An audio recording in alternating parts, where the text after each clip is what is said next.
Welcome to Climbing Clouds. I'm doing a quick read. I haven't done one of these in a while, so let me just get right into one. If you are new to this channel, welcome. You're very appreciated here. So let me start off. First of all, I'm gonna start my car so that I can have an airflow going. I'm gonna turn on the air here. I like to do these in my car because the quick read is a different context than being at the table. The table is longer, more drawn out. It's more of a discovery with connecting from that soul level. A quick read is a message that wants to come through quickly, you know, and it's more immediate because of that. So we're starting off with the Ace of Cups. You're giving yourself permission to go ahead and love yourself the way that you deserve. You are really at a time where you're allowing this factor to dictate your life in a really positive way.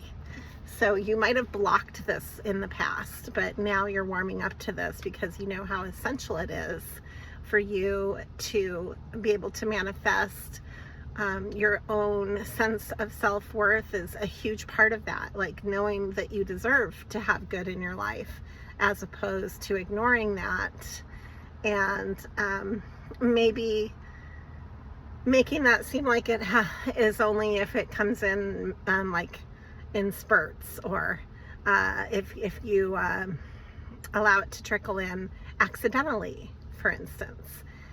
That's totally different than manifesting a sense of self-worth and knowing that you deserve good things, and you're putting that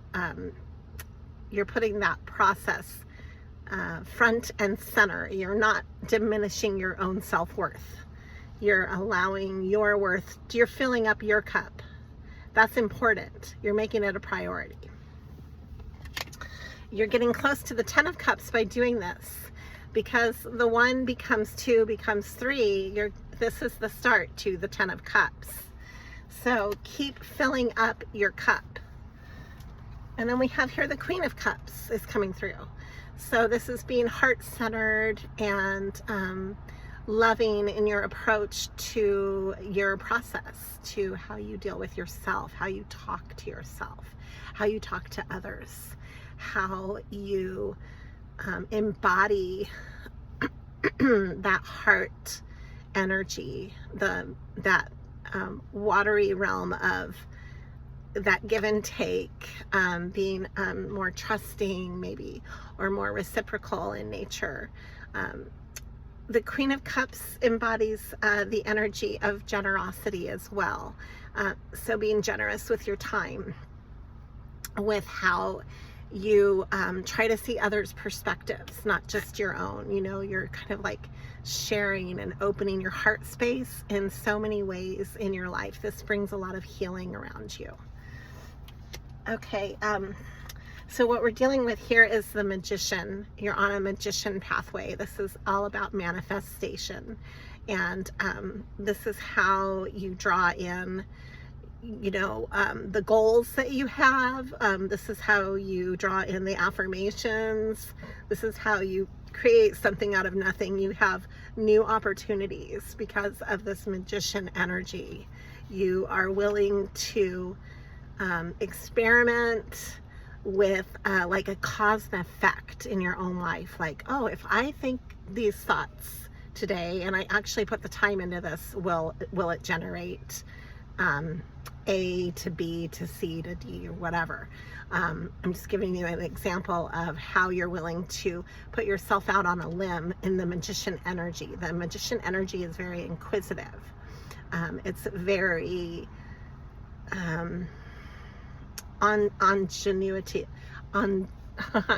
ingenuity is coming into my head. It's very innovative. So you're willing to think outside the box with solutions to your own life problems, and maybe just open up that sense of perspective. Instead of working against yourself or working against the energy that's already around you, you're learning to work with it in an ebb and flow. So, because that Queen of Cups mixed with Magician energy is a very conduit energy. It's like Kuan Yin, you know, it's like makes stuff happen with the ebb and flows of nature, of the tides. It works with the tides, not against the tides, so to speak. There's a sense of victory because of this. So getting a lot of water, air, and fire.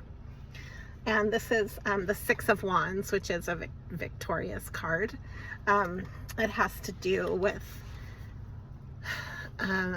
celebrating the small victories. To have the bigger victories, you have to be willing to be grateful for the smaller victories. That's also an important part of this message. I have here strength and the Princess of Wands with a huge tower energy. So all of this is coming through and guiding you to clear out heart space, because it's a courageous pathway that you're on with this. Strength is ruled by Leo. The tower is ruled by Scorpio. And then we have the Princess of Wands here. It's another fiery energy. It's a lot of fire, of like, you might be a self-starter. You might want to play around with ideas in your own work that bring you a lot of happiness, because part of your work is to play. That's important, to not just the drudgery side of work. You want to also enjoy and feel passionate about what you do. So this is really opening up to that. It's about being brave in the face of the unknowns. So, and then we have the King of Wands. Someone is pursuing you. I've got the Two of Cups here. So this is nice. This is the soulmate energy, union. This will have a wheel of fortune with it. It's a feeling of destiny. It's a feeling of like timing. Timing is involved. And a feeling of, I've got the Empress, the Chariot. Wow, this is really nice. And rebirth. So you're attracting a real sense of abundance right now. Here's the rebirth energy, the Phoenix rising, the Empress, which is very earth. It's ruled by Taurus, and the Chariot ruled by Cancer. So you are following your path, the rites of passage into your pathway. This is really nice. It's like a long overdue victory in your life. The Three of Pentacles. This is working collaboratively, creatively with others. The Nine of Wands. The Three of Wands, more creative energy. Seven of Swords reversed with the King of Swords. There's somebody in your life who's like really putting a really healthy boundary on all the bullshit. So that's nice too. You have somebody standing up for you. And part of this is people trying to steal from you or to take away from your light. There's an end to that. This is the Hermit reversed, because we have the Emperor stepping in. That's why. Yeah, the Emperor. This is a King of Pentacles person. Nice. This is really nice energy. I like it. This is the masculine and feminine coming together in a way that protects each other, and they have each other's back, despite oppression, despite the odds, despite the odds. So you're winning despite the odds. All right, I'm gonna draw a oracle card to end this reading with. Let's see what comes out here. I've got this flower deck that's really nice in this bag here. It's a new flower deck of mine. I'm just going to draw the top one. Oh, this is so appropriate for this month ahead. It's Poet. It has a skull. We're going into that witchy season with Halloween and November around the corner. So the end of October, November type energy. We had rebirth come through, and here it is, this skull. It makes me think of Shakespeare. This is composition, poet. You might need to write some words down that are really important to you on the soul level. And imagination and play. It's like I was saying, you want a sense of play in the work that you do on the everyday.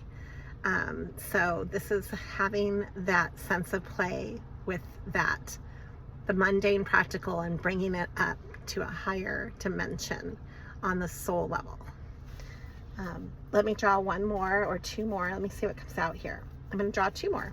I have herbalist, healing wisdom and listening, and then thoughts, gentle thoughts and soothsaying with the violet flower or the pansy. And this is a lily flower that's in the other one. So lily and violet. That's nice. Okay, I'm going to draw, I still want to draw one more. Florist. This is nice. This is all about refinement, balance, and design. I am a home florist, so I was laughing because I connect with this card on the weekly level. I do run flowers from my home. I design flowers here at home. Sometimes you'll see them in my video. But flowers bring a lot of wholeness. So yeah, this is a season of flowers, of unfolding. Let's see, that's the cherry blossom. That's more of a spring energy. And the rose. I'm seeing what flowers come out when I bring that up. And then peonies, which are prosperity, introspection, and virtue. The rose is perfection, love, and the contradiction of that. How love is messy. It's not perfect. But there's a perfect imperfectness, an imperfect perfectness to love. Okay, that's your message today. Thank you for climbing clouds.